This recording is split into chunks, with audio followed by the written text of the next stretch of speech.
dapat pahala taubah. Orang yang bertaubah, yang pertama, Tuhan ampuni dosa terdahulu. Tuhan akan beri pahala taubah, pahala wajib. Tahu pahala taubah, pahala wajib. Tapi semain puasa dahulu tak ada. Kita qada sekarang. Qada sekarang boleh balik asal balik. Boleh pahala semayang hak wajib. Boleh pahala puasa hak wajib. Dosa tengah semayang, dosa tengah puasa licin dah. Boleh pahala taubat pula. Ini kata kena menawan kebajikan, kena mendapatkan kebajikan. Hikmah dia banyak yang Tuhan qadakkan kepada kita. Mana dulu tinggal semayang tengah puasa, bertaubat sekarang dosa licin. Boleh pahala wajib taubat. Dia qadak pula semayang, boleh pahala semayang fardu. Dia qadak pula puasa, boleh pahala puasa fardu. Tawankan kebajikan, perbanyakkan kebajikan. Gitu je nak. Jangan duduk sesat. Lepas tu biarlah, neraka dah lah. Jangan gitu. Kena bertaubat, kena tunaikan kembali. Anda ni bayangkan dosa licin, boleh pahala taubat pula. Qada boleh pahala wajib macam-macam semai tunai pula. Dah apa benda lagi nak? Benda lagi nak. Tambahan pula orang semai qada, puasa qada ni selamat daripada riak. Selamat dari riak. Nak menunjuk-nunjuk, nak sembunyi ada. Nak sembunyilah, nak itu timbul tu.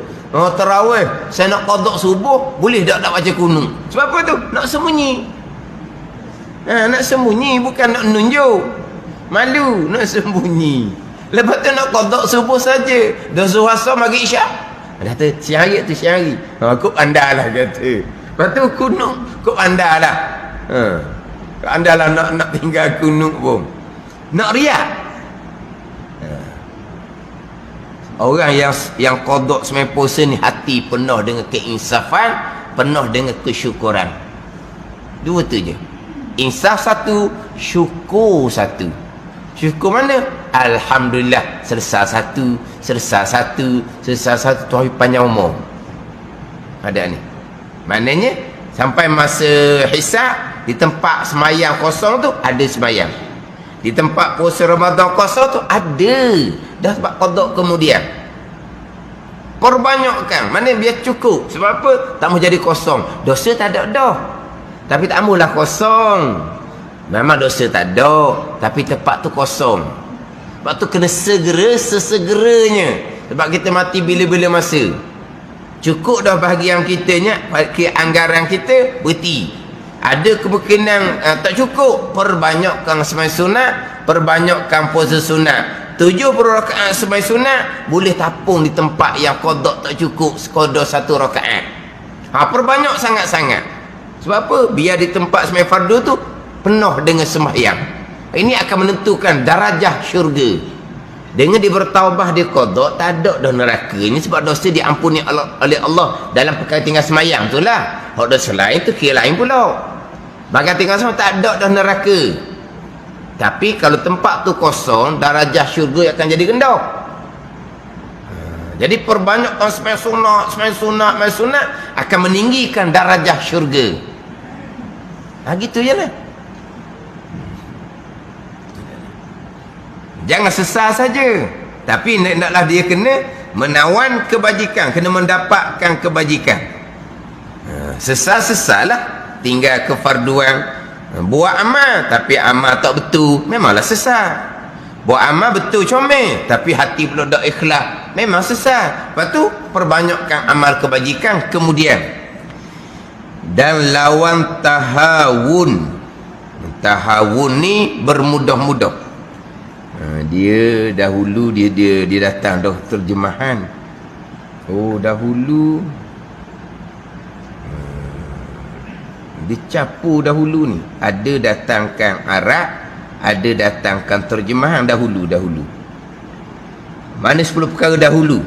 Nifak dan man, yakni bangkit pemberian, dan riak dan azar, yakni menyakiti. Disebut menyakiti. Dan menyesal, yakni akan perbuatannya yang baik. Nadamah tu, tapi tak datang nadamah, datang menyesal. Di bawah tu baru datang ke nadamah pula. Jadi sekali terjemahan, sekali kod Arab. Tengoklah tu. Menyesal yakni akan perbuatan yang baik, atau nadamah dan ujub. Dan hasrah, tadi hasrah, menyesal akan yang meluputkan. Tiada bersungguh-sungguh menawar waktu, menyesal hak luput pada masa dahulu, tinggal semayang, tinggal puasa. Tu menyesal tu hasrah. Tapi datang dan hasrah, menyesal akan meluput dia, tiada bersungguh-sungguh menawar waktunya dan memudahkan amal. Ini tahawun. Ni tadi yang kita baca. Dan lawan tahawun membesarkan taufik. Dan memudahkan amal tu tahawun. Dan takhli, yakni tiada tunggalkan bagi Allah. Dan khauful malamah, yakni takut cerca manusia. Hak atas. Lepas tu datang lawan tu, tak ada dah bahasa Melayu dah. Maka lawan nifak, dan lawan riak, dan lawan takhlid, dan lawan manun, dan lawan azar, dan lawan nadamah, dan lawan ujub, dan lawan hasrah, dan lawan tahawun, dan lawan khauful malamah. Ku Arab belaka dah. Dan lawan tahawun. Tahu apa nak usah tu 2-3 baris atas tu je. Atas tu lah. Atas tu. Dan memudahkan amal, bermudah-mudah dengan amal. Bagaimana tahawun wa amal, tapi buat mudah-mudah je. Buat mudah-mudah, semayang, tapi buat mudah-mudah je. Itu tahawun. Dia buat mudah. Buat benda ni, dia tak besar pun dengan taufik hidayah daripada Allah Subhanahu wa ta'ala. Dia buat mudah perkara yang Allah bilang besar. Buat mudah dengan barang yang Allah bilang besar. Mana? Daripada ketaatan. Ketaatan Allah bilang besar. Tiba-tiba kita buat mudah, buat rekah, buat engang je. Ada. Tu tahawun. Lawan dia membesarkan taufik. Boleh semayang ni taufik hidayah daripada Allah Subhanahu wa ta'ala. Boleh semayang ni taufik hidayah daripada Allah Subhanahu wa ta'ala. Kena bilang besarlah akan taufik hidayah daripada Allah. Sebab apa? Sebab ketaatan je dilakukan, dibilang besar oleh Allah. Tiba-tiba kita tahawun, kita buat rengang-rengang, buat mudah-mudah. Apa-apa? Lepas batuk di tangga. Tak lepas batuk di tangga. Itu tak apa patah tu. Memang lepas batuk di tangga. Duk tangga tu batuk gitu je. Ke mana? Buat ringan lah. Tapi apa makna lepas batuk di tangga? Makna kalau batuk tangga tu, batuk dalam rumah lain, batuk tangga lain. Kalau nak batuk yang batuk tangga, naik atas rumah dua batuk. Dah lepas batuk di tangga. Dah lah pepatah ni pun ada dia punya relevan dia. Pepatah takkan timbul gitu-gitu, ada relevan dia, ada kaitan dia. Apa makna lepas batuk di tangga? Beza dengan lepas batuk di dalam rumah. Apa makna? Yelah makna buat mudah lah lepas batuk di tangga ni. Semayang, tapi buat semayang mudah-mudah je. Itu taufik daripada Allah tu. Nama mana orang tak semayang? Tak ada taufik. Apa taufik? Taufik kekuatan untuk melakukan ketaatan. Sebab kita ni ada dua kudrah yang Tuhan letak kita. Satu kudrah yang menggerak diamkan tubuh kita. Satu kudrah yang beri kekuatan kita buat amal ibadah. Kita ada dua kudrah. Satu tenaga makan minum tu lah. Tenaga yang terhasil daripada makan minum. Satu lagi kudrahnya, kudrah kekuatan untuk melakukan ketaatan. Kadang ni dua kudrah yang berbeza. Ada orang kudrah tenaga ni, oh memanglah. Kalau mikul barang, dia seorang je mikulnya. Tapi nak angkat tangan takbir, tak larat. Tak larat. Ni nak angkat tangan takbir ni, tak larat. Tapi pikul seming sebek oleh seorang. Tak. Boleh tak seorang pikul sebek tak? Kita ada orang beli pikul. Temu tak tahu berat mana tak tahu. Boleh tak? Mana pun ni, kudrah tenaga dia ni. Dia boleh pikul seming sebek. Tapi nak angkat tangan takbir, lembek lalu. Semayang, lalu dia. Lembek lalu tu. Ke mana? Ada orang kudrah geng ni tak ada. Mana orang tolong belaka dianya. Tapi kalau bab semayang, lambat sikit je nak semayang. Nantilah dulu tu kan menolong pula, sibuk dengan kehidupan. Lewat dah ni nak semayang, ada lagi tak semayang lagi itulah tak sesat. Dan ni hak nolong ni banyak urusan. Nak semayang dia rasa macam lambatnya nak semayang. Kudrah geng tak ada dah. Tapi kudrah nak buat ketaatan tu kuat. Nak semayang. Ada, dua-dua tak ada. Dua-dua tak ada. Kudrah geng pun tak ada. Suruh semayang pun tak ambuh. Kudrah apa dia ada? Kudrah marah orang. Tu kudrah juga marah orang tu dok. Oh, kalau bab marah, jerkah, jerkah jerengging. Panggil apa? Jerkah jerengging ke apa panggil? Jerkah jerengging. Jerengging. Jerkah jerengging.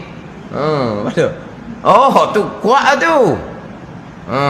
Nak sepak, nak apa orang ni, kaki kerat dah. Tak ada dah kakinya macam mana ni. Tapi nak sepak. Tapi kudrah nak urus diri tak ada. Kudrah nak semayang tak ambuh. Tak ada. Ni taufik tak ada. Kudrah untuk melakukan ketaatan tak ada. Kudrah geng gerak diam pun tak ada. Kudrah ketaatan taufik pun tak ada. Mana besar taufik ni? Nak semayang sebenarnya benda besar. Tuhan tarik, molek-molek ada tak ambuh semayang. Sebut semayang, keling lalu mata nak marah. Ada ni. Tapi hakikatnya kudrah tenaga ke, kudrah taufik ke, hak Tuhan belaka. Gitu jelah. Atau hakikat dia gitulah. Ada ni. Jadi kena bilang besar taufik daripada Allah, dengan bahawa jangan bermudah-mudah dengan amal. Dan lawan khauful malamah. Khauful malamah atas tu, khauful malamah dan khauful malamah, yakni takut cerca manusia. Tu atas. Dan lawan khauful malamah, lawan takut cerca manusia, apa lawan dia? Takut akan Allah Subhanahu wa ta'ala. Takut akan Allah. Takut akan cercaan daripada Allah. Takut akan kemurkaan daripada Allah Subhanahu wa ta'ala. Takut akan kemurkaan Allah Subhanahu wa ta'ala. Wala yakhafuna laumata laim. Tak takut akan cercaan orang yang mencerca. Orang akan kata macam-macam. Jangan takut cercaan orang, takut kemurkaan Allah. Kalau orang pakai angkat puji sekalipun, kalau Allah cerca, Allah murka, takut cerca murka Allah lah. Orang puji ke, orang cerca ke, janji dipuji oleh Allah, tidak dicerca, tidak dimurkai oleh Allah, cukup. Sekarang ni terbalik. Perkara yang dimurkai oleh Allah diangkat, dipuji oleh orang. Perkara yang perkara yang diperintah oleh Allah, orang pakak cerca kata macam-macam pula. Ada ni macam-macam lah. Cerita berilmu dikata macam-macam. Cerita beramal dikata macam-macam. Cerita supaya kembali pada agama, dia je lah orang agama, dia je lah orang suci, dia je lah orang di syurga. Orang dia takat syurga, dia main tu. Orang dia takat syurga, nak syurga pergi dengan dia lah, sebab dia ada takat syurga. Puak suci belaka, dia main. Ni dia main benda-benda akhirat ni. Sebab apa? Sebab cerita kerana nasihat balik pada agama. Pada nasihat balik pada agama, dia je lah orang agamanya. Orang lain ni orang tak ada agama belaka lah. Ni. Itu semua kata-kata cerca orang. Jangan takut tu. Takut akan kemurkaan Allah Subhanahu wa ta'ala. Kalau tengok FB tu takut kata-kata tu. Dituduh macam-macam ni. Pegang teket syurga lah, dia puak suci, puak ahli syurga lah. Yang main benda gitu. Kenapa? Kerana nasihat supaya balik kepada kebajikan. Dia lah orang taatnya. Dia main gitu lah. Kata macam mana kita? Jangan duk peduli kata-kata orang. Jangan duk takut cercaan orang. Takut akan cerca murka daripada Allah Subhanahu wa ta'ala.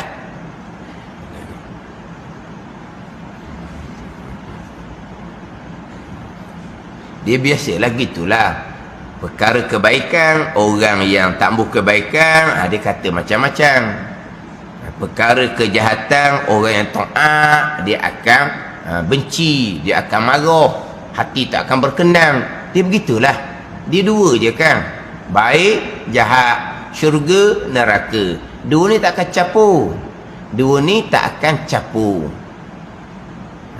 Orang yang tambah kebaikan, dia akan kata macam-macam kepada kebaikan. Orang yang nak kebaikan, dia akan rasa benci, rasa marah dengan perkara yang buruk, yang jahat. Itu hati orang yang beriman.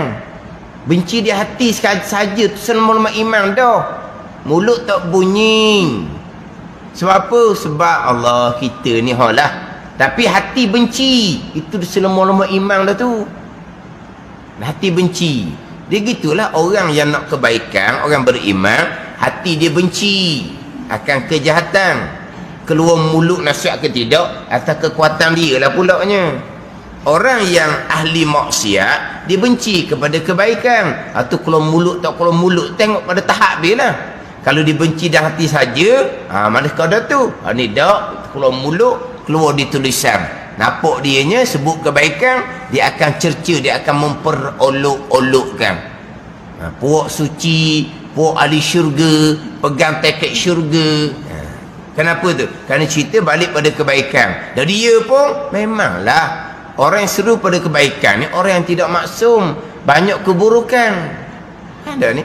Semua orang sama je. Yang tak ada keburukan itu Nabi Rasul yang maksum. Orang mengajar ada keburukan, orang menasihat ada keburukan. Kalau kata mak ayah dia nak bimbing anak, mak ayah pun banyak keburukan. Masing-masing ada keburukan. Lepas tu masing-masing bertaubat dengan Allah. Hak tugas mengajar, tugas menasihat, tugas bimbing, itu kewajipan yang lain. Dah nak nasihat orang ni biar comel diri dia sepenuhnya. Siapa yang akan comel sepenuhnya? Kalau nak comel sepenuhnya, bahawa ada suruh ma'ruf cegah muka, tak ada lah kewajipan suruh ma'ruf cegah muka, melainkan pada Nabi Rasul je. Perintah suruh ma'ruf cegah muka ni kena comel. Kamu tu comel betul molek. Tugas tu untuk Nabi Rasul je lah. Tak ada tugas kepada ummah selain Nabi Rasul. Sebab memang kita ni banyak keburukan. Sebab ada kata gitu. Nak suruh kebaikan ke, nak cegah kemungkaran, diri sendiri tu kena molek, kena sempurna dulu. Untuk Rasul je lah. Tugas suruh makruf cegah munkar. Sebab siapa pun sama je. Macam kata tu mak ayah lah. Mak ayah bimbing, nasihat anak, jaga anak. Mak ayah comel sangat ke? Hak mak ayah dah comel tu betul diri bertaubat dengan Allah. Hak nak betul anak-anak tu kewajipan yang lain. Pada ni dia hukum agama ni hukum agama, tapi tak berkesan lah. Takkan berkesan. Hukum agama, tengah-tengah judi tu wajib dicegah kawan dia daripada judi. Dah apa benda kerja ni tengah berjudi, haram berjudi tu, buti dia berjudi, haram tu berjudi. Kau kepala dia orang lah. Ada orang yang sedang buat maksiat, kewajipan cegah maksiat tetap wajib atas dia. Dia buat maksiat, dosa besar dia. Dia tak cegah kawan dia maksiat, dosa pula lainnya. Tapi kalau cegah kawan tu tak mau judi, dia nak judi siapa pula? Hukum agama dia gitu. Tengah-tengah togong arak ni, jangan minum arak, haram. Dia tengah huyuh hayang. Orang tunggu. Tak kita cerita hukum, kekal kewajipan cegah minum arak walaupun dia sedang minum arak. Sama juga orang ni kepala tak tudung, dedang aurah. Kawan ni, tutup kepala lah, dosa tu, neraka tu, kamu tak tutup kepala. Dah kepala dia tu kewajipan yang lain, dia kena tutup kepala. Tapi kalau dia dedah aurah, dia berdosa. Dia tak cegah mungkar kawan dia dedah aurah, dosa lain pula. Tapi kalau dia dedah aurah, dia nasihat kawan dia supaya tutup aurah, jadilah orang akan kata apa dia ni, mung pakai tudung dulu barulah suruh orang pakai tudung. Tu baru jadi. Tapi kita nak cerita hukum agama dia gitu. Maknanya kalau kata pok mak tu dok semayang sekalipun, tetap dia wajib suruh anak-anak dia semayang. Tapi jadi ke dok suruh anak semayang, mak ayah dok semayang, kekal kewajipan. Kalau kata suami dok semayang, kekal kewajipan, dia kena suruh isteri dia semayang. Dia tak semayang, isteri dia suruh semayang. Subuh dah ni, bangun semayang, dah semayang terajar kau tu, jatuh kati, pergi semayang subuh, dia kerong suaminya. Dah pandai ni, dia tak semayang tu dosa besar. Dia tak suruh isteri semayang, dosa yang lain pula. Tapi payah nak kesang lah. Kalau perkara mungkar tu kita, perkara wajib tu kita tak buat, suruh orang lain buat. Kalau mungkar kita tak tinggal, suruh orang lain tinggal, tak berkesang. Tapi hukum dia gitu. Walaupun dia tak semayang, tetap dia wajib suruh isteri dia semayang, wajib tetap dia suruh anak-anak dia semayang. Itu kewajipan yang lain. Dia semayang itu kewajipan yang lain. Perkara mungkar wajib ditinggalkan, dia tak tinggal, dia tetap wajib kena cegah mungkar daripada orang lain yang tengah buat. Tapi tak akan berkesan. Tapi kewajipan agama gitu. Hak tengah buat maksiat, hak ni dia usaha dah buat kebaikan, dia nasihat suruh mak juga muka, memang dia banyak kekurangan. Hak tu kena perbaikilah. Tapi kalau orang yang tak ambuh dengan nasihat kebaikan ni, dia akan cerca macam-macam. Macam tadilah, dialah ahli syurga, ambil kemulah syurga. Kita ni neraka belaka, macamlah syurga tu sepik. Masuk syurga, kita masuk syurga juga. Dia kata syurga luah. Dia main gitu. Dia buat syurga macam dia je nak masuk, macamlah syurga tu sepik. Dia kata syurga luah. Allah Maha Pengampun, dengar dia pun masuk syurga lah. Dia main pada ni, cerca manusia. Lawan pada khauful malamah, takut cercaan. Lawan dia apa? Takut akan Allah Subhanahu wa ta'ala. Dan ketahui olehmu bahawasanya nifak itu menggugurkan amal, dan riak mewajibkan ditolakkan amalnya, dan mannun dan azah menggugurkan keduanya, pahala sedekah daripada asalnya pada waktunya. Dan mannun dan azah, minnah juga situ dah. Minnah juga, min nun te juga, te marbutah juga dah. Hak rumi macam mana? Hak rumi. Dan ketahui olehmu bahawasanya nifak itu menggugurkan amal, dan riak mewajibkan ditolakkan amal. Dan minnah juga urumi, tak ada manun dan azah macam atas itu juga. Jadi min nun saja, bukan min nun te marbutah, bukan manun macam atas terdahululah. Dan lawan manun itu menyerahkan amal bagi Allah, bukan minnah. Min nun sahaja, al-mannu wal azah. Mannun itulah ungkit, bangkit, ungkit. Itu mannun. azab menyakiti. Wallahu a'lam.